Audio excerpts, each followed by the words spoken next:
당신의 마음을 소중히 여기는 단원 FM.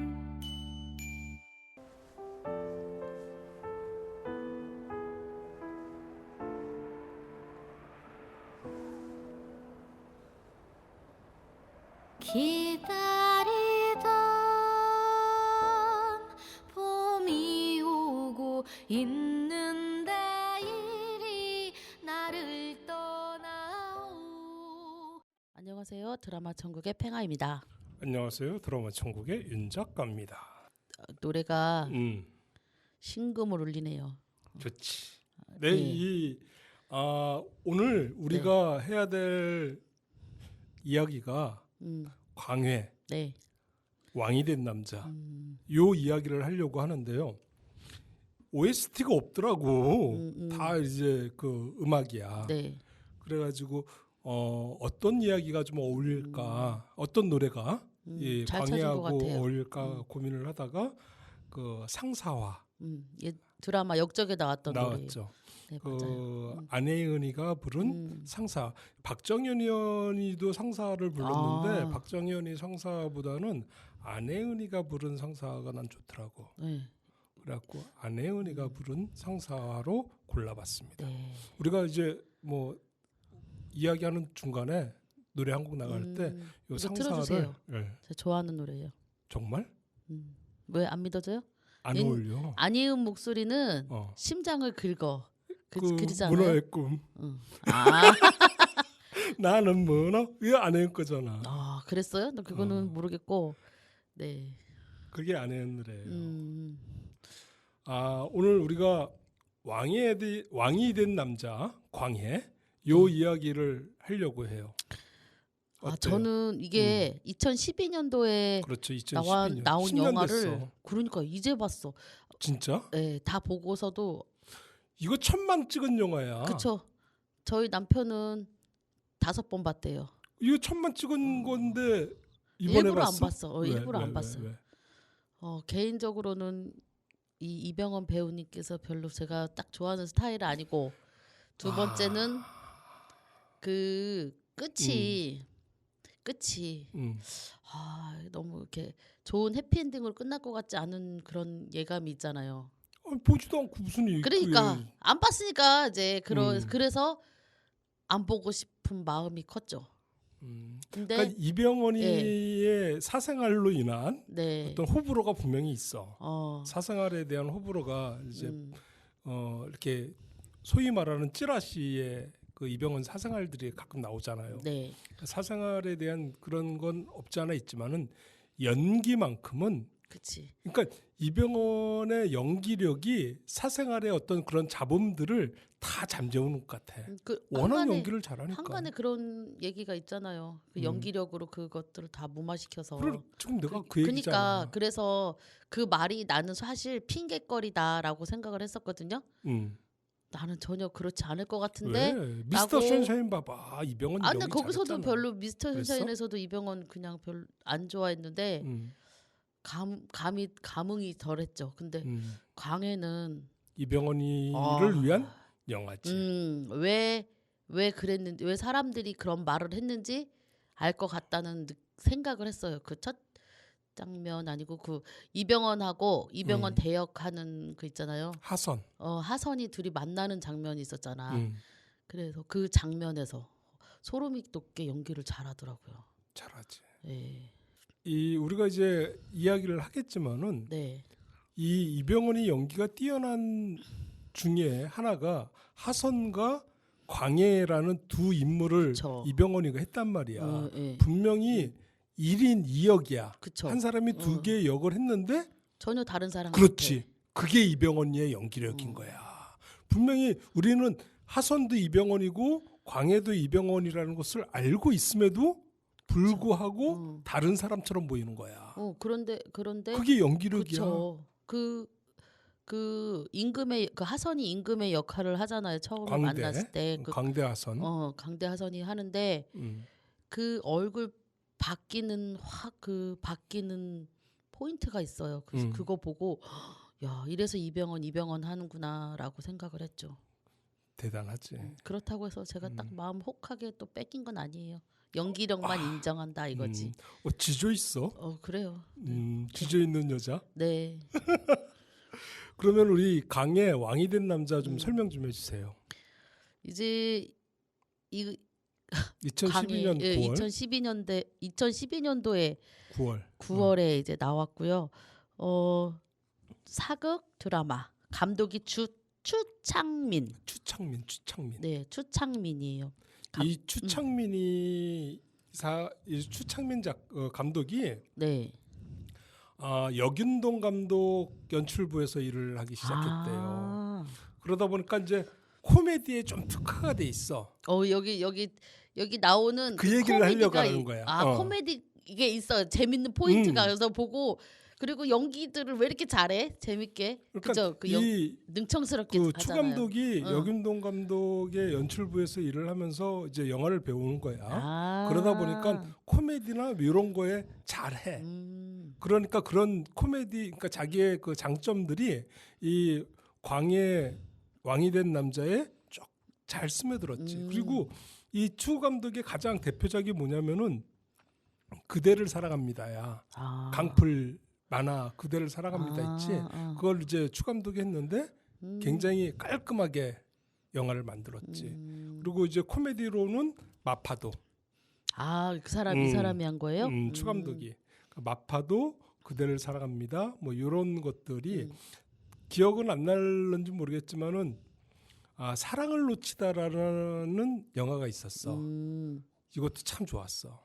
아주 잔잔한 사랑 이야기인데, 그러니까 이 추 감독의 특징이 굉장히 노멀해. 장점이 없은 게 장점이야. 그러니까 평범하게 영화를 찍어. 그런데 군더더기가 없어. 깔끔하다라는 거지. 그게 이제 추 감독의 장점인데 이 광해 왕이 된 남자는 그런 추 감독의 그런 장점들을 잘 살린 그래갖고 영화가 군더더기가 없지. 네, 깔끔하게 깔끔하고 갔지. 그 코미디 그 코미디도 들어가 있고. 네. 가끔 재밌고. 네. 심각한 상황에서 둘이 그 이병헌하고 유승용 허균으로 나오잖아요. 유승용이 둘이서 펼치는 그런 코미디 개그가 너무 재밌고 웃겼어요. 그거는 이제 봐야지 하고 제가 여기서 흉내낼 수는 없어서 좀 그렇지만 참 이런 재미를 놓치지 않는 심각함에도 그렇지. 이게 이 감독의 능력인 것 같아요. 그럼 이 추 감독이 그런 걸 잘한다니까. 여균동 그 감독 밑에서 일을 했었구나. 거기서 이제 영화를 배우기 배웠었구나. 시작했지. 그래요. 이 천만 관객이야. 얼마 들었죠? 한 1,200만 정도 들었다고 알고 있는데. 총 관객 수 1,232만 3,595명. 돈도 많이 벌었을 거야. 북미 월드 박스 오피스는 그것도 읽어드릴까요? 그러니까 이것도 대박이 났지. 대한민국 총 관객 수 그 국내 상영 영화 역대 15위였대요. 그러니까 이 2012년도에 1,000만 영화들이 굉장히 많이 나왔어.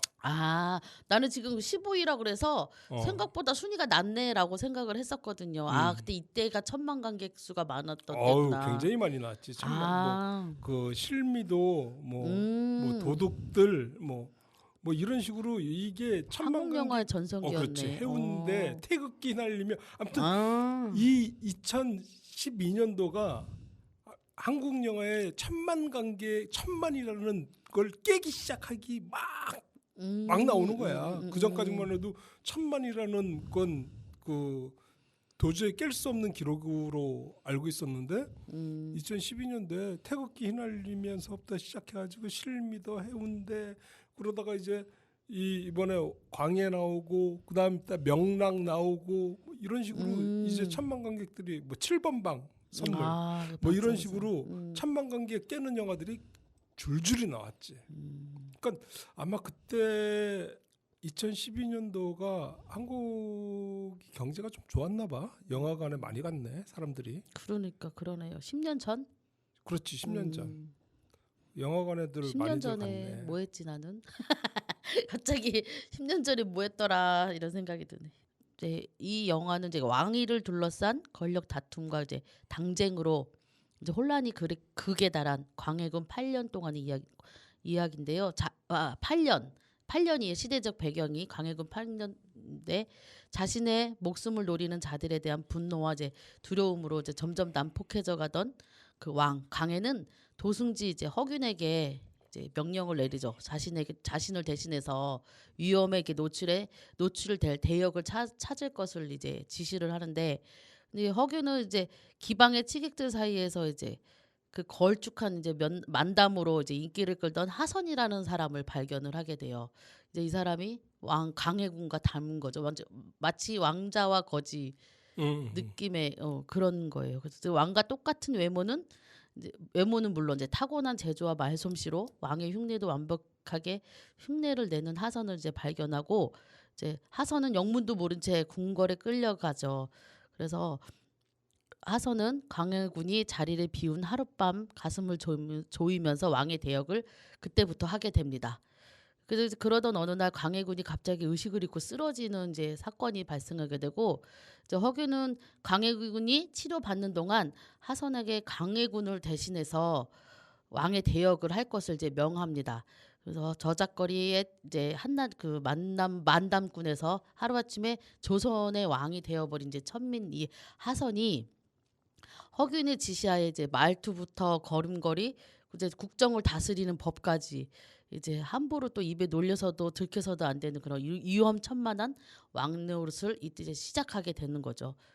하지만 이제 예민하고 난폭했던 광해와는 달리 따뜻함과 인간미가 느껴지는 왕의 모습에 궁정이 이제 조금씩 이제 술렁이고, 점점 왕의 대역이 아닌 이제 자신의 이 목소리를 하선이 내기 시작하면서 이제 일들이 점점 크게 벌어집니다. 이제 그러면서 나중에 저희가 이야기하면서 그 다음 이야기는 차차 풀어가기도 하겠습니다. 좀 얘기가 너무 길어지죠? 표정이 안 좋네. 왜 처음 끝까지 다 하지? 결론까지 다 얘기하지? 제가 눈치는 또 빨라서 얼른 마무리 지었습니다. 잘했어. 이 광해군 8년. 네, 8년의 이야기지만 승정원에서 그 15일 동안 보름간의 그 일기가 없어져요. 근데 그것도 내가 가설이에요? 가설일 가능성이 굉장히 높은 게 이 승정원에서 관리하는 이제 광해군은 이제 임금이 아니기 때문에 일기라는 표현을 썼대. 근데 광해군 일기라는 게 있는데 그 승정원 쓰는 거죠. 옆에서 열심히 쓰는 사람들 있잖아.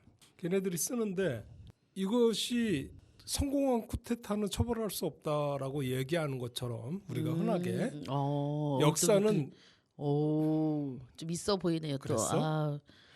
역사의 기록은 승자의 기록이야. 맞아요. 역사의 기록은 승자의 기록이기 때문에 광해군의 역사를 누가 정리를 하냐면은 그 다음 왕인 인조가 정리를 해. 그러면서 인조 입장에서 봤을 때 광해군이 그러니까 좋아 보이지는 않았겠죠. 쉽게 써야지 자기가 올라왔는데. 그치.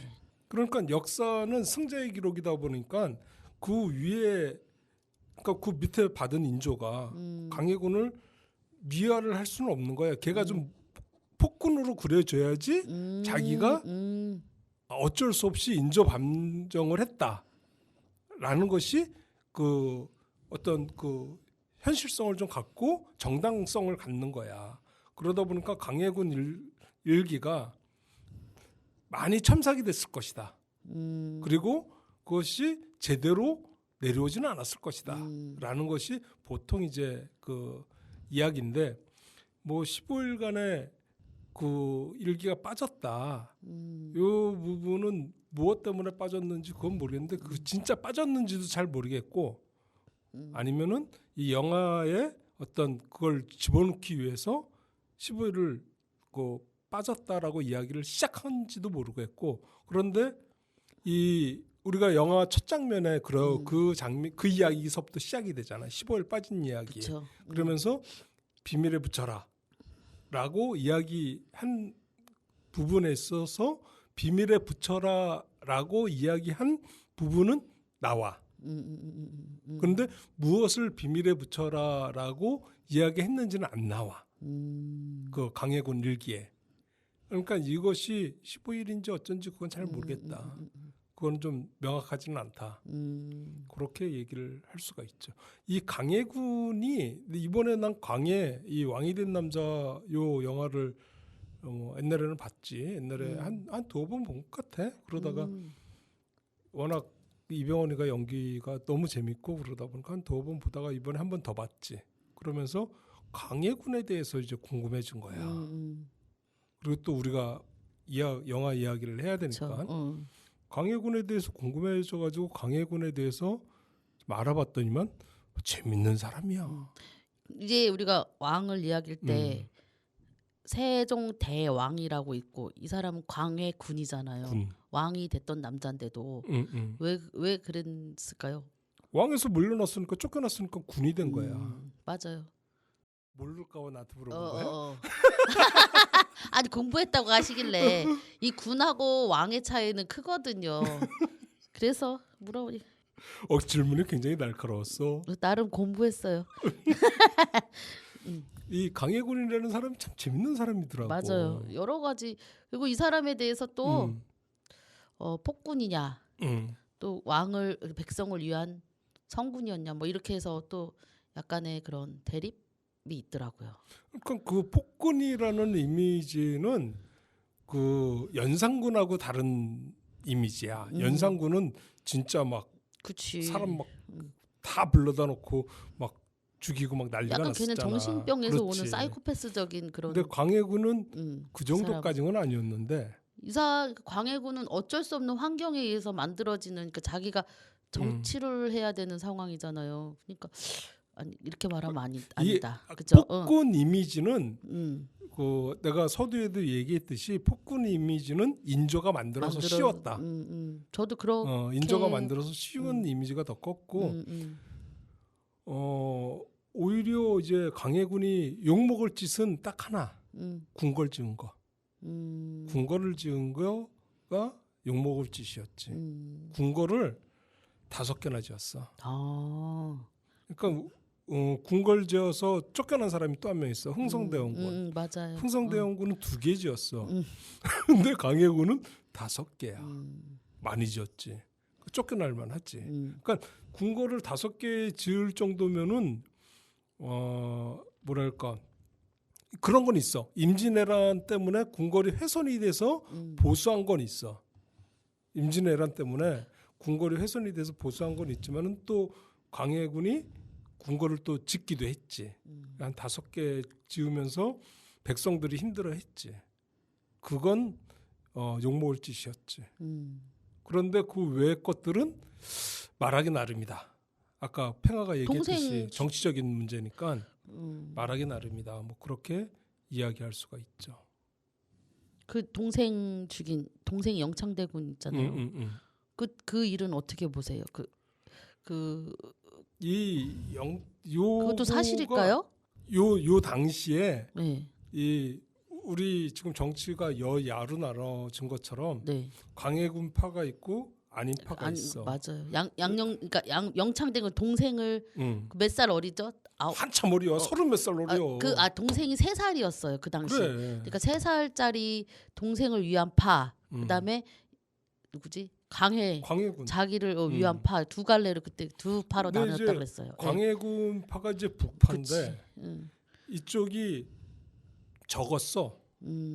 그 숫자가 좀 적었는데 그 죽이게 된 사건이 은을 이제 훔치다가 이제 잡은 거 아니야. 도적놈을. 네. 도적놈을 잡았는데 그 도적놈이 야, 그 너 은 훔쳐다가 그 뭐 하려고 했냐? 그러니까 자기는 역모를 일으키려 했다.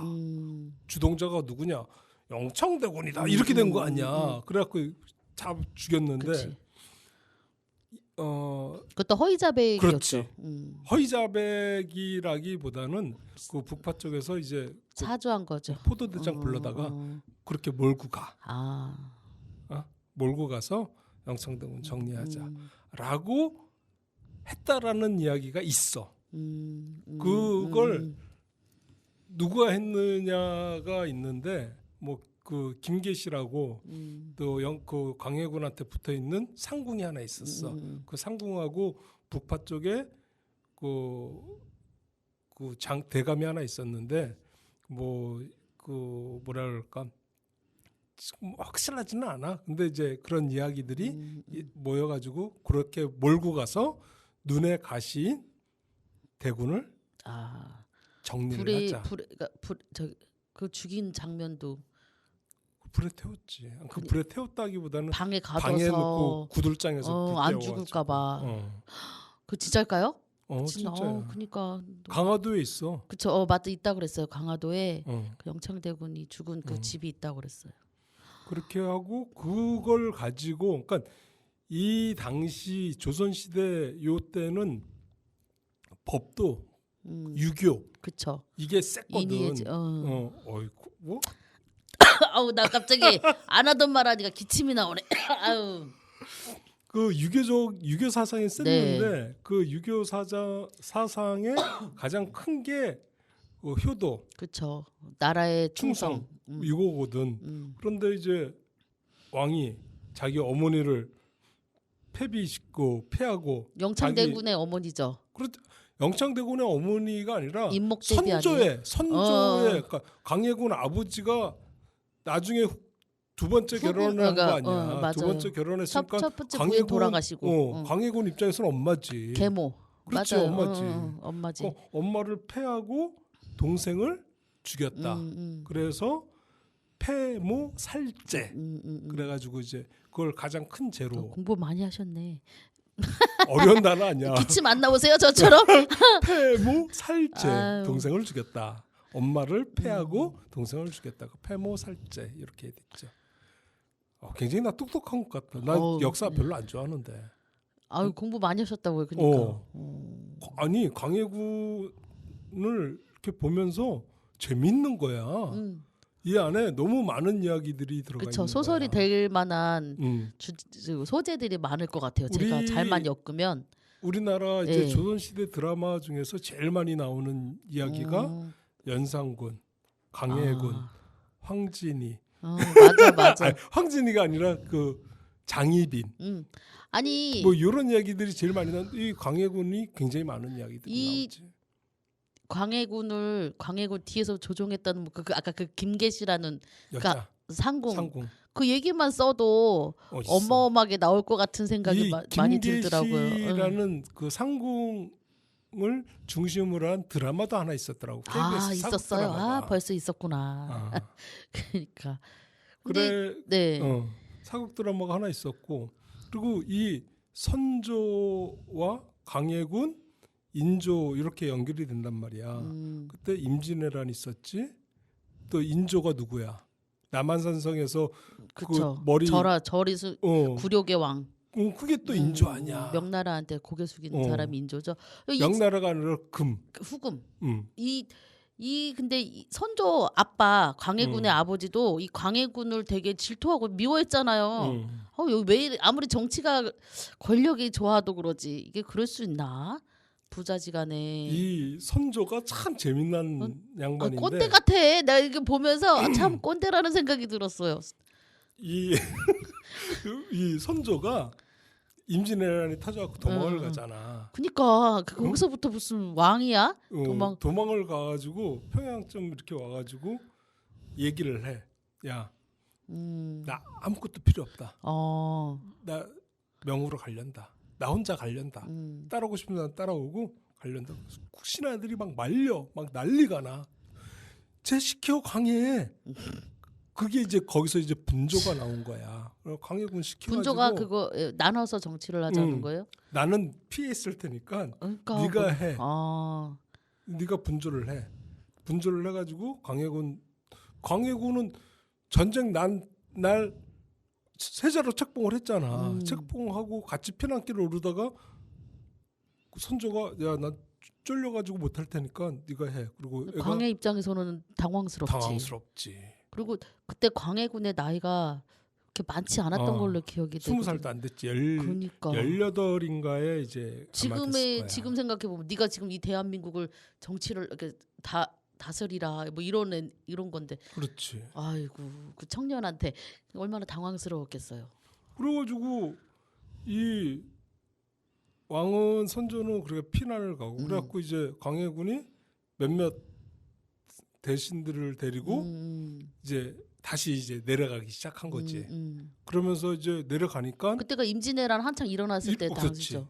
그러니까 더 혼란스러웠지. 그러니까 이제 그 전국에 있는 관리들이 그 마을 사또, 수령 뭐 이런 사람들이 야 왕이 도망갔는데 나도 도망가야지 이거거든. 왕이 벌써 도망을 갔는데 내가 왕도 도망갔는데 내가 왜 사또를 하고 수령을 그치, 지키고 그치. 마을을 지켜 곧 그 오랑캐들이 쳐들어올 건데. 오는데 그 수령들도 다 도망을 간 거야. 그런데 이제 강해군이 사람들을 끌고 탁 나타나는 거야. 그러니까 도망갔던 수령들도 다시 돌아오는 거지. 왜 광해군에 와가지고 챙기고 뭐 이러니까 도망갔던 사람들이 어유씨 그리고 이제 다시 돌아오면서 이제 점차 이제 임진왜란이 정리가 되고 안정이 됐지. 근데 거기까지만 보면 이 광해군이라는 사람이 음. 성군인 것 같아요. 자질도 있고. 그렇지 자질이 있었지. 자질이 있었지. 그래서 이제 선조가 명으로 가려고 그러다가 명에서 야 오지 마 이렇게 된 거거든. 내가 군사 보내줄게. 왜 그랬을까? 귀찮았나? 그래가지고 이것들이 그 선조가 압록강 앞에까지 갔다가 명에서 군사를 보내주는 바람에 어쩔 수 없이 다시 또 내려왔지. 와서 보니까 쪽팔린 거야. 자기는 도망가다가 이렇게 했고 그래서 이제 광해군은 사람들이 좋아하고 백성들이 좋아하고 그러니까 이제 자기는 쪽팔리고 그러니까 이제 광해군한테 한마디 하지. 나 왕 안 하련다. 응? 나 왕 안 하고 네가 왕 해라. 내가 그게 진짜 진심은 아니잖아요. 내가 너한테 그치? 물려줄게. 이렇게 된 거야. 그러니까 이제 광해군은 무슨 소리냐. 네 감사합니다 하고 받아야 되는데 아버지가 살아계시는데 내가 어떻게 왕을 받냐. 그래갖고 맨날 무릎 꿇고 응? 거두어 주십시오 전하 뭐 이런 거야. 명을 거두옵소서 뭐 이러니까 신하들도 다 와서 이렇게 하는 거야. 신하들도 와가지고 무슨 소리냐 명을 거두셔서. 그러니까 무슨 꼰대 같은 짓이지. 그거를 몇 번 했는지 알아? 모르겠어요. 10몇 번을 했대. 그러니까 그 수들일 때마다 나 왕 안 해. 너 해. 이렇게 된 거야. 그러면 이제 사람들이 막 뒤집어지고 그러지 마십시오. 거두어 주십시오. 그러면은 알았어. 너희들 뜻이 이렇다 그러면 내가 계속 할게. 10몇 번을 냈대 그렇게. 선조라는 임금이. 알겠습니다. 감사합니다. 이렇게 했었으면 어쩔 뻔 맞나? 그러면 이제 유교 사상에서 또 그건 이제 벗어난다고. 불충이야. 불충이고 불효야. 그렇지. 신하의 도리가 그렇지. 아니다 이거지요. 그럼 선조 입장에서는 테스트하는 거야. 너 어떻게 하는지 한번 보자. 내가 안 하겠다 그러면은 네가 좋아하는지 넙죽 받는지. 그래갖고 맨 그 무릎 꿇고 앉아가지고 거두어 달라고 소리 지르고 막 그런 걸 지켜보다가 슬쩍 나갖고 알았다. 너희들 뜻이 정 그렇다면은 내가 계속 하마. 그걸 10몇 번을 냈대 세상에. 웃긴 왕이지. 그러니까 그 강해군이 네. 스트레스를 엄청 받은 거야. 그런가 봐요. 그럴 것 같아. 내가 봐도. 그러다가 한 번 삐져가지고 또 선조가 야, 나 너한테 이제 아침 문안 인사도 안 받을 테니까 오지 마. 그래서 또 쫓아내기도 하고. 아니 이게 정상적인 사람은 아니었던 것 같아. 선조가? 네. 아니 왜냐하면 그러니까 좀 속 좁은 사람? 그러니까 그리고 약간 왕이라는 자리가 그렇게 좋겠지 좋기는. 그거 물어보잖아요. 그 마지막에 장면에서 이건 좀 벗어난 얘긴데 왕이 그럼 되십시오라고 하잖아요. 그러니까 그 사람이 나는 저 자리 왕이 되고 싶다고는 하지만 뭐고 싶다 그러잖아요. 나중에 틀어주세요. 그러니까 네, 그 왕이 되고 싶은데 막 사람 죽이고 막 이런 그치, 거 그 싫다. 싫다. 뭐 내 그렇게 꿈은 내가 얘기하지. 꾸겠다. 그렇지. 이 그 말이 이야기를 멋있었어. 내 꿈은 그치. 내가 꾸겠다. 나 심쿵했어요. 그 말 듣고. 별 심쿵은. 진짜. 근데 멋있긴 했어. 내 꿈은 내가 꾸겠다. 내 꿈은 내가 꾸겠다. 멋있었지.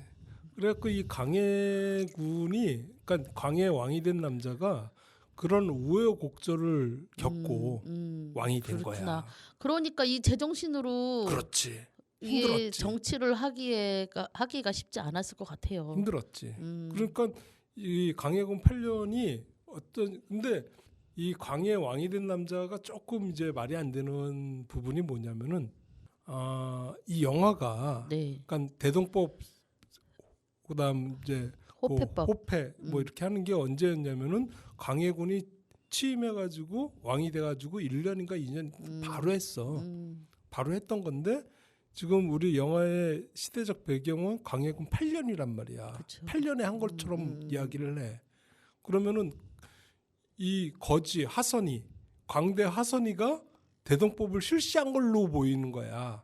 근데 영화에서는 그쵸. 아직 그러니까 중단됐던 거를 다시 시작을 하라라고 얘기한 거예요. 그러니까 그때 당시 막 시작을 한 건 아니고 시작을 해라라고 명령을 내린 거예요. 그러니까 근데 관객들이 마치 보기에는 얘가 이거를 이렇게 활성화하고 막 했던 것처럼 보이는 그렇게 착각을 하게 되는데 영화에서 보면 상소문을 읽잖아요. 왜 이렇게 좋은 거를 하다가 왜 멈췄냐라고 내시한테 얘기를 물어보잖아요. 그러니까 이 사람이 그걸 다시 시행을 해라라고 이제 얘기를 하는 거지. 그러니까 이 왕이 된 남자 광해가 영화가 광해군을 폄하하는 게 아니냐라는 얘기가 나오는 거야. 그렇게 이제 그 군사 파병하는 문제 뭐 이런 문제를 이제 부딪히잖아. 그건 누가 했냐? 광대 화선이가 했단 말이야. 영화에서는 그렇지. 그랬어요. 영화에서는 그렇죠. 광대 화선이가 했단 말이야. 그러니까 이 영화가 광해군을 폄하하기 위한 영화가 아닌가라는 이야기도 있다라는 얘기를 내가 지금 하는 거야. 근데 제 생각은 그럴 수도 있겠네. 아니 근데 이 진짜 그 영화 그러니까 제가 하고자 하는 이야기는 그 광해군이 실제 이렇게 했을 것 같다라는 저는 생각을 받았거든요. 아니 역사적으로는 했어. 그렇게. 그쵸. 역사적으로 그렇게 했는데 영화에서는 네. 광해가 한 것이 아니라 하선이가 한 것처럼. 근데 그러니까 영화에서는 그 감독의 의도는 그랬을 것 같아요. 그냥 이 사람이 정말 그랬다는 게 아니고 이런 왕을 우리가 바라지 않았나 바라는 왕을 그러니까 국민이 백성이 바라는 왕을 하선을 통해서 그냥 표현을 한 것 같아요. 아까 영화는 영화적인 재미를 위해서 그렇게 한 건데 그래서 이 광해 왕이 된 남자를 광해군이라는 역사적 인물을 좀 폄하하려고 만든 영화가 아니냐라는 그치. 이야기도 있다. 뭐 그럴 수도 있겠지. 그렇게 바라볼 수도 있다 이렇게 얘기를 하는데 아무튼 광해군이라는 그 조선 15대 왕 광해군이라는 사람은 진짜 그 괜찮은 사람이었다라는 어떤 역사적 평가가 요즘 다시 내리기 시작을 하는 거야. 예를 들어 가지고 이 광해군이 그 실록에 그렇게 돼 있더라고. 실록에 그 명예 파병 요구에 군사를 보낸단 말이야. 군사를 보내는데 그 김홍립 장군인가가 아마 그럴 거야. 장군을 밤에 따로 불렀대. 비밀 교지를 한 거야. 싸우는 척만 해. 아 그래요? 싸우는 척 하다가 보다가 불리하다 싶으면 행복해. 너 살아. 아 멋있다. 그러니까 2만 명을 데리고 갔잖아. 그쵸. 살려서 데리고 와라. 괜찮네. 응? 그러니까 항복해도 되니까 죽이지 말고 살려서 다들 자기 백성들이잖아. 그쵸. 살려서 데리고 와라. 그래가지고 그 김홍립 장군이 전쟁하다가 보니까 명이 밀려 안 되겠다 그래갖고 금나라 후금 거기 가갖고 항복 선언하려고 우리나라도 아닌데 우리가 목숨 걸어서 그러니까 해줄 우리 필요는 명 없잖아요. 눈치 보느라고 참석했다. 그치. 참여했다. 실리주의네. 그렇게 그걸 시켰어. 실록에 그렇게 나와. 아니 이게 현명한 거예요. 내가 보기에는 그렇지 않아요. 지금 정치까지는 얘기는 좀 너무 같고 어찌됐든 그 당시에 보면 그 광해 머릿속에는 그랬을 것 같아요. 명의 눈치를 보면서 맞추는 척하면서 후금의 또 심기를 건드리지 그렇지. 싫은 거야. 나는 똑똑한 것 같은데 약으면서도 똑똑하네. 그래서 근데 이제 사대부 대감들은 명예 충성을 다해야 되는데 명이 우리의 아버지인데 고지식하고 뭐 이렇게 나오니까 자기네 틀에서 안 벗어나려는 거죠. 그러니까 안 되겠다. 저 왕을 내려야 되겠다. 그렇게 된 거지. 그래서 인조 반정이 생긴 거지. 괘씸했던 거야. 강해군이 자기들 그 사상에 예? 유교적인 그런 성리학적인 관점에서 봤을 때 말도 안 되는 소리를 하는 거야. 의리를 지켜야 되는데 신의를 지켜야 되는데 이거지. 의리를 그런 거기다가 지킬 필요는 없었는데 그죠? 그렇지. 네. 아무튼 우리가 강해군에 대해서 얘기를 했는데 아까 그 팽아가 상사 듣고 네, 싶다고 그랬으니까 네. 상사 듣고 그래요. 영화 이야기를 하도록 하겠습니다.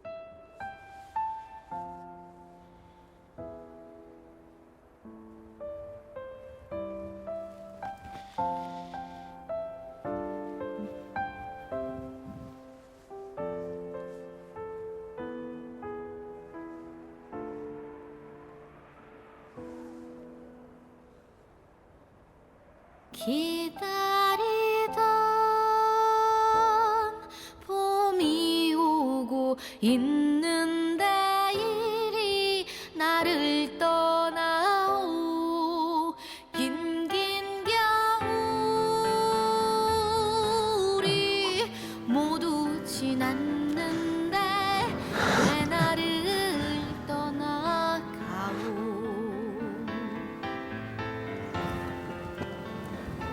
우리 아버지 고생했어.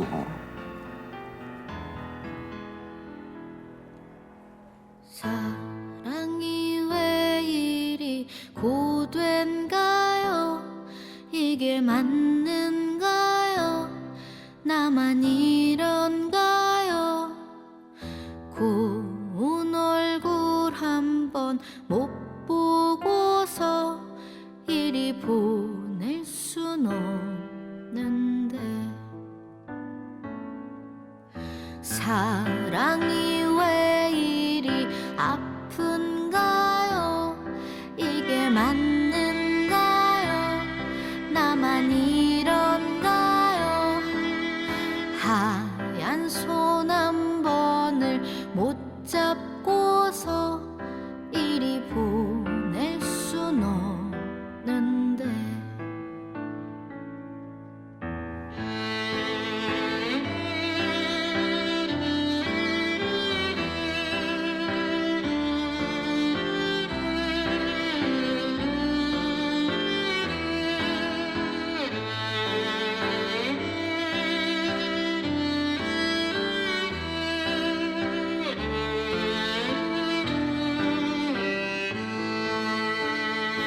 다시 돌아올 수 없는 그 험한 길 위에 어찌하다 오르셨소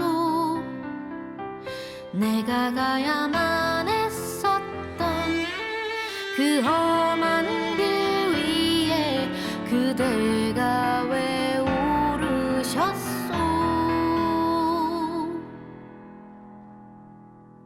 기다리던 봄이 오고 있는데 이리 나를 떠나오 긴긴 겨울이 모두 지났는데 왜 나를 떠나가오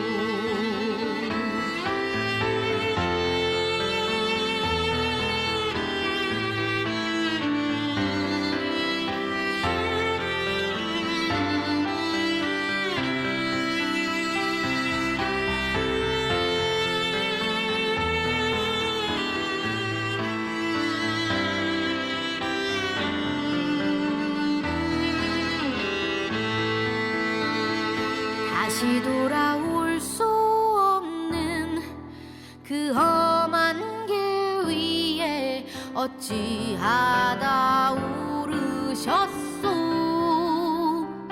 내가 가야만 했었던 그 험한 길 위에 그대가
안혜연의 상사화였습니다. 이 역적에 들어간 그 안혜연 상사를 들려드리다 보니까 역적의 그 드라마의 네. 어떤 장면들이 아, 조금 삽입이 됐어요. 아, 이해해 주시기를 바라겠습니다. 자, 그러면 이제 광해 이야기를 이제 그만하고 왕이 된 남자 영화 이야기를 할까 하는데 왜 이렇게 아니요. 마음에 안 들어요? 아니요, 아니. 아, 뭘 또 하고 싶은 역사적인 얘기가 얘기를 있어? 해줘야 되나? 뭐. 아니요, 아니 그래. 저, 응, 그러니까 광해가 잘하지는 않았어. 막 사람도 네. 죽이고.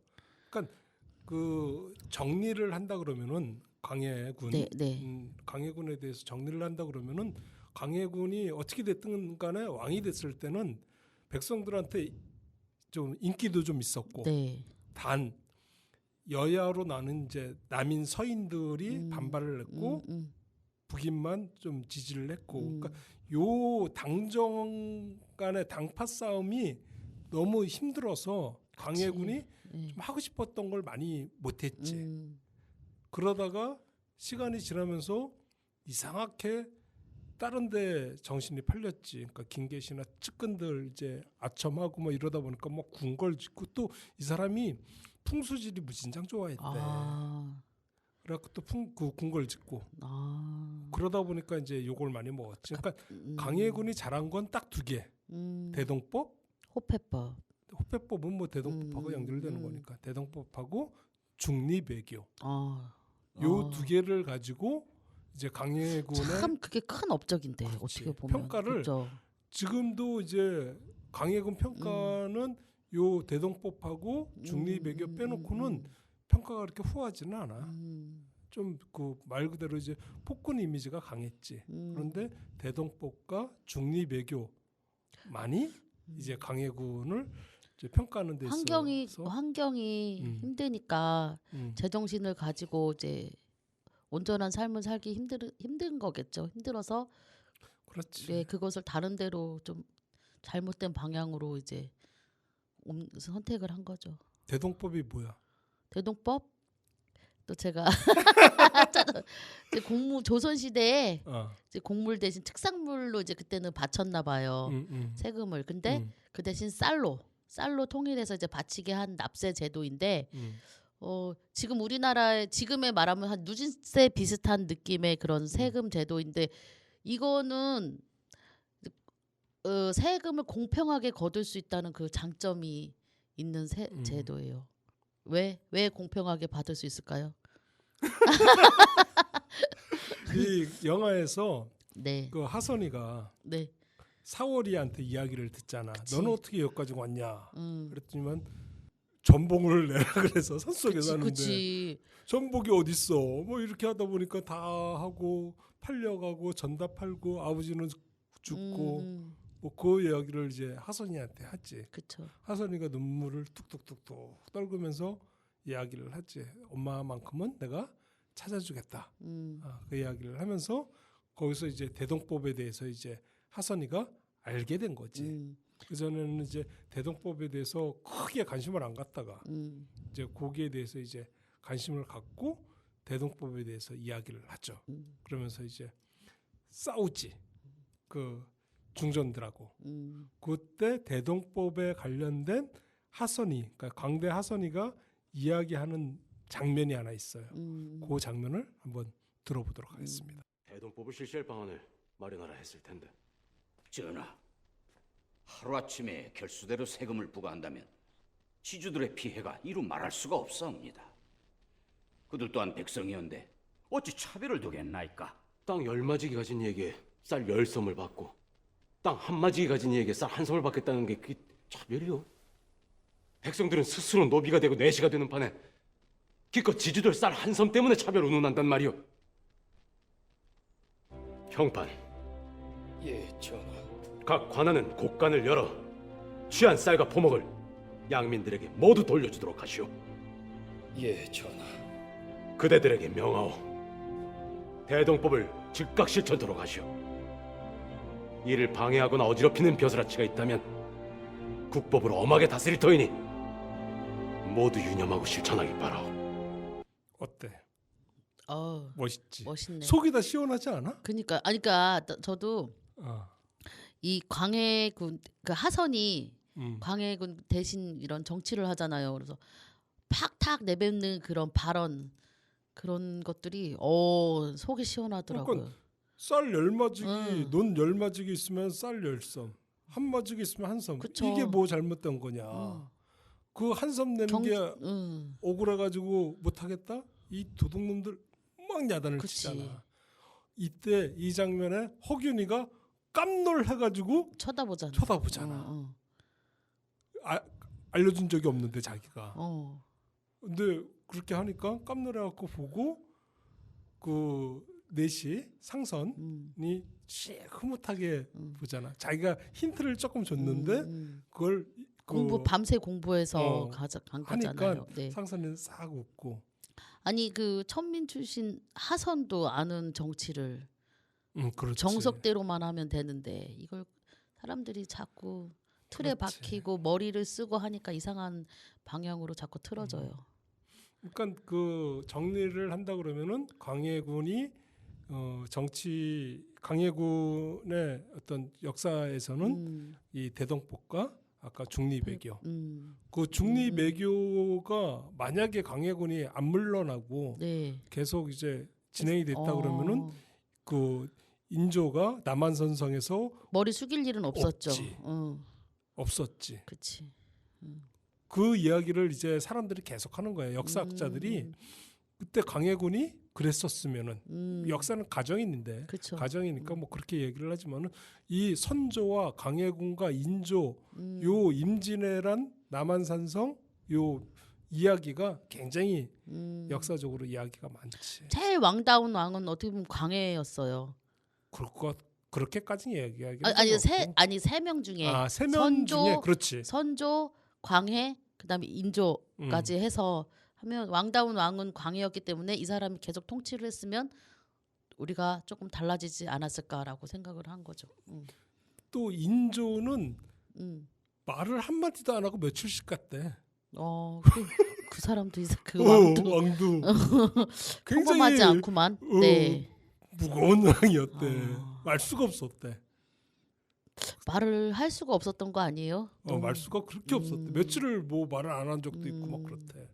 그러니까 왕들이 좀 그렇다. 다들 자질이 무조건 산 속으로 들어가서 혼자 살아야 되는데. 네. 그러면은 그 여기에서 우리가 광해 왕이 된 남자의 역사적 인물은 광해군하고 또 허균이 나와. 허균 그쵸. 옆에서 나 맨 처음에는 허균이라고 몰랐을 때 이 사람 잠깐만 이름이 갑자기 생각이 안 나죠. 누구? 배우 유승용. 유승용 그 얼굴만 봐서는 나쁜 역할인가라고 생각을 했었거든요. 근데 옆에서 이렇게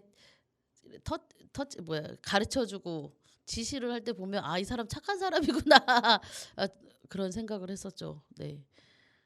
이 유승용이가 진짜 그러니까 일단 허균에 대해서 얘기를 한다 그러면은 허균하면 생각나는 게 뭐가 있어요? 홍길동장. 그렇지. 그러니까 허균은 이야기를 좋아하고 이야기 쓰고 소설 최초의 소설 뭐 그러니까. 홍길동전 뭐 선배님이시네. 허균. 허선배가 있잖아. 네. 허균은 이렇게 정치적인 사람은 못 됐대. 사실. 그랬을 것 같아. 원래 예술가잖아요. 그렇지. 그러니까 정치적인 사람은 못 됐는데 나중에 뭐 쫓겨나기도 하고 뭐 이렇게 죽음도 당하기는 하고 그러는데 그 허균이라는 인물이 성정이 꼭 이 영화에 그랬을 것 같죠. 그랬을 것 같아.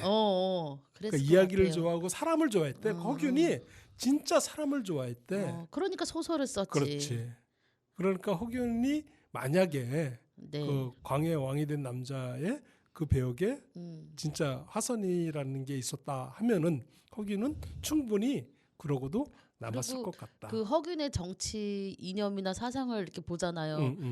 그러면 이상주의야. 그렇지. MBTI 홍길동 하면 봐봐, 홍길동. MBTI 봤으면 분명 F나 그런 생각이 들어요.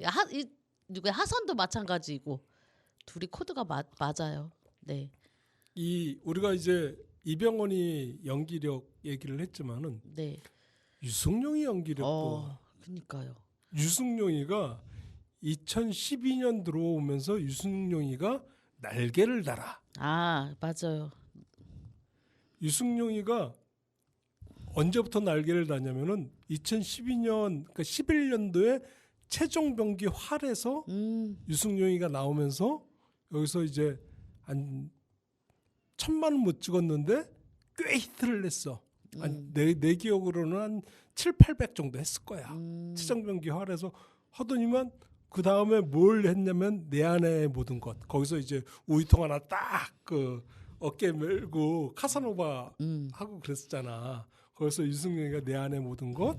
그다음 광해 왕의 남자의 석윤. 그리고 7번 방의 선물에서 이용구 주인공. 명량도 했네. 명량. 그리고 명량까지. 그러니까 2011년, 12년 들어오면서 유승용이가 맞아요. 1,000만을 몇 번을 찍은 거야. 음. 그러니까 유승용이가 이 그전까지는 주연을 별로 못했었다가 2012년도 들어오면서 주연을 하면서 이제 뜨기 시작하는 거지. 유승용 천의 얼굴 같아. 1,000만 관객하니 갑자기 떠올랐네. 천의 얼굴을 가졌어요. 유승용. 그렇지. 천의 네. 얼굴이라고 할 정도로 참 여러 가지. 저는 이야기가 개인적으로 나오지. 이병헌 이 배우보다 유승용 배우가 더 좋아요.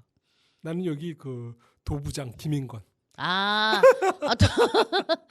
그 웃음 담당이었거든. 아니 근데 이 누가 유승용도 은근히 웃기는 그 그렇지. 포인트가 있어요. 근데 이 김인권만큼은 아니었지 도부장. 도부장은 너무 근데 좀 짧게 나와서 그런데 이 애도 굉장히 그 웃기게 맞아요. 많이 했지. 그러니까 이 도부장으로 나왔던 사람이 누구냐면은 김인권이잖아. 네. 김인권이 하면 대표작이 뭐야? 기억나는 거 있어? 많이 없어요. 아 김인권의 대표작은 이제 반가. 아, 난 안 봤는데. 거기서 이제 외국인 노동자 역으로 나와가지고. 아, 반가. 맞다. 맞아. 그게 이제 주연으로 이제 그 나왔던 그 영화였었지. 근데 거기서 이제 그 반가를 하는 바람에 김인권이가 진짜 외국인인 줄 알았던 사람들이 굉장히 많았어. 그때 연기 잘했지. 그때 너무 재밌겠지. 그러니까 그 반가만 주연으로 나왔고 나머지는 다 조연이었지. 다 이제 그 조연으로 출연을 했는데 이번에 그 왕의 남자에서도 아주 코믹한 역할을 아주 재밌게 혼자 혼자 감동받아서 팍 웃는 장면. 나 웃겨가. 예. 그런 역할들을 또 김인권이가 또 웃음 포인트를 주는 그런 역할을 도부장 역할을 하기에는 그 도부장이라는 사람이 왕을 옆에서 지켜주는 그렇지. 사람에서 호위무사. 호위무사잖아요. 그러기엔 너무 작았어. 키가 좀 안타깝더라고요. 그리고 또 한 배우 있잖아요. 한효주. 한효주. 제가 한효주. 한효주 참 그 이쁘게 나왔어. 단아한 그런 왕 그렇지. 중전의 역할을 진짜 얘는 덤덤하게 잘 한복이 그려냈어요. 잘 어울리더라. 한복 맵시가 그 시대극 그러니까 현대극보다 시대극 사극이 참 잘 어울리는 아니 것 같아. 그 얼굴이 작아서 그러나? 아유 다 배우는 다 원래 이뻐요. 뭘 해도 그래? 그 한복이 너무 잘 어울려. 그쵸. 딱 처음 그 첫 장면이 한효주가 먼 산을 바라보는 장면 있잖아. 하얀 한복 입고. 하얀 한복은 소복인데.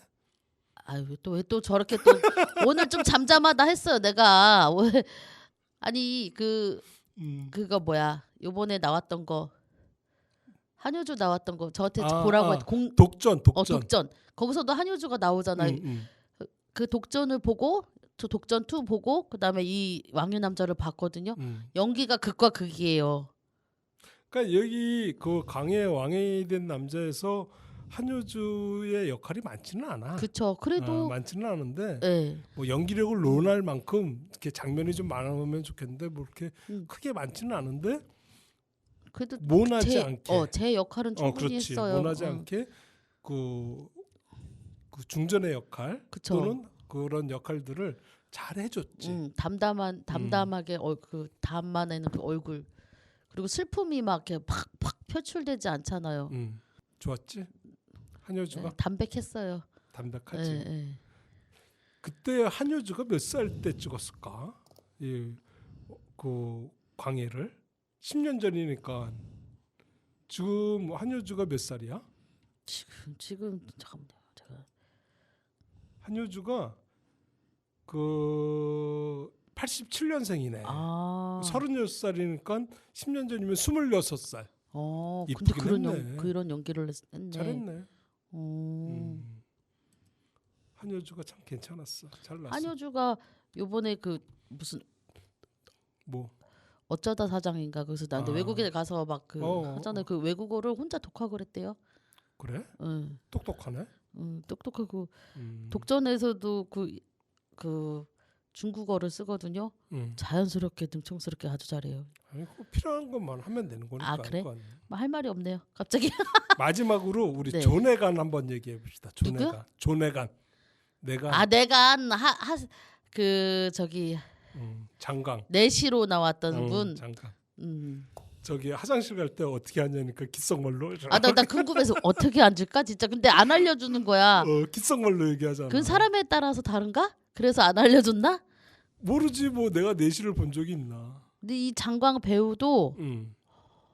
진짜 무섭고 섬찟한 그런 연기를 할 때는 얼굴이 눈빛이 다르던데. 이 장강 이 배우가 성우잖아. 아 성우였어요? 성우야. 그러네 성우. 성우로 KBS 시작을 했었는데 성우, 네. 그렇지. 성우로 해가지고 쭉 하다가 장강이 언제 떴냐면은 도가니에 떴어. 도가니 그 영화 알아? 네 알아요. 기억나? 알지. 어. 그 시험 아니에요. 그 농학교 그 장애인 맞아. 그거 교장 했던- 행정실장. 그때 장강이 쌍둥이. 거의 도가니에서 나와가지고 굉장히 그 빌런 악당이었지. 그래가지고 그 장강이 배우가 그 사람들이 욕을 무진장 먹은 거예요. 도가니에서 하도 악당 역할을 해가지고 빌런 역할을 해가지고 욕을 먹었다가 이 왕이 된 남자에서 상선 역할로 하면서 또 다시 이미지 회복을 했지. 원래 연기 잘해. 그 딸도 지금 연기할 걸. 딸도 배우야. 그래가지고 그 장강이라는 배우가 또 이 왕이 된 남자에서 또 떴지. 아직 옆에서 감초 역할을 톡톡 했어요. 잘했지. 나 진짜 그 장면 웃겼어. 뭐. 이제 누구죠? 그 이병헌이 광해가 그 중전을 위해서 시를 짓잖아요. 뭐가지 델롱 꺾어다 저 위에 뭐 달이 됐네 막 이러니까 내 시가 어떠냐고 물어보잖아요. 그러니까 괜찮지만 주지 않으심이 이러니까 그 복수를 하잖아 광해가 말로. 그런 장면 그런 케미가 이 감독이 정말 웃음을 아는 사람이다라는 생각이 들더라고요. 네. 그래 우리가 오늘 그 1시간 동안 광해군에 대한 역사적인 인물 조선 15대 왕이었던 광해군에 대해서 이야기를 했고 출연했던 배우들 이야기를 네. 조금 했어요. 벌써 1시간이 됐어요. 아 그게 그 시간이 모자라네요. 모자르죠. 우리 아직 영화 얘기 하지도 해야지. 않았는데. 다음 주에 네. 우리가 이 광해 왕이 된 남자 네. 영화 이야기를 좀 하도록 하겠습니다. 네. 그럼 우리 다음 다음 주에 주에 만나요. 제발. 제발.